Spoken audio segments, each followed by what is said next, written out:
Gozaria school Gozaria આપનું હાર્દિક સ્વાગત કરું છું। અગાઉ વિડીયો એકની અંદર દેના બેંકની એપ્લિકેશન ડાઉનલોડ કરીને લોગિન પાસવર્ડ દ્વારા કેવી રીતે લોગિન થવાય એના વિશેની વાત કરી।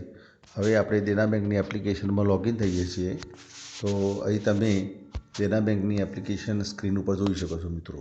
હવે આ એપ્લિકેશન ઉપર જ્યારે ડબલ ક્લિક મારવામાં આવે છે ત્યારે આપણે એપ્લિકેશનની અંદર એન્ટર થઈએ છીએ। એ વખતે લોગિન પાસવર્ડ મિત્રો આપણને પૂછે છે। મેં ડાયરેક્ટ લોગિન પાસવર્ડ ઓલરેડી આપી દીધેલો છે એટલે સીધા આપણે એપ્લિકેશનની અંદર ફર્સ્ટ પેજ ઉપર જઈશું મિત્રો।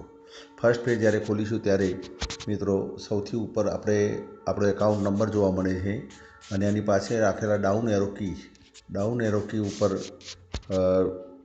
ક્લિક મારવાથી ત્યાં આપણા મિત્રો જે પણ એકાઉન્ટ અંદર લિંક કરેલા છે એકાઉન્ટ જોવા મળે છે મિત્રો। માની લો કે એક જ મોબાઈલ એપ્લિકેશનની અંદર 2 થી 3 એકાઉન્ટ આપણે લિંક કરેલા હોય આપણા પોતાના, તો ગમે તે એકાઉન્ટનું બેલેન્સ અને ગમે તે એકાઉન્ટની યુઝ આપણે કરી શકીએ છીએ મિત્રો। એના પછી નીચે મિત્રો અવેલેબલ બેલેન્સ બતાવે છે। જ્યારે પણ આપણે ડાઉન એરો કી ઉપર આપણે ક્લિક કરીશું એટલે છેલ્લામાં છેલ્લું બેલેન્સ રિફ્રેશ થાય છે મિત્રો। એના નીચે અંડરલાઇન લાઇનિંગ જે જોવા મળે છે એના ઉપર જ્યારે ક્લિક કરવામાં આવે છે ત્યારે છેલ્લામાં છેલ્લા 5 ટ્રાન્ઝેક્શન આપણને મિત્રો જોવા મળે છે।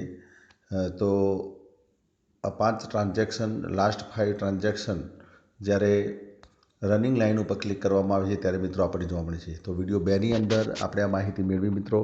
આભાર। હવે આપણે વિડીયો 3ની અંદર આગળની જે માહિતી જોઈશું એના અંદર settings menu, third party transfer, inquiries, instant pay IMPS, beneficiary અને છેલ્લે રિચાર્જ કેવી રીતે કરી શકાય તો આ 6 શોર્ટકટ વિશે માહિતી મિત્રો આપણે મારા વિડીયો 3ની અંદર જોઈશું। આભાર।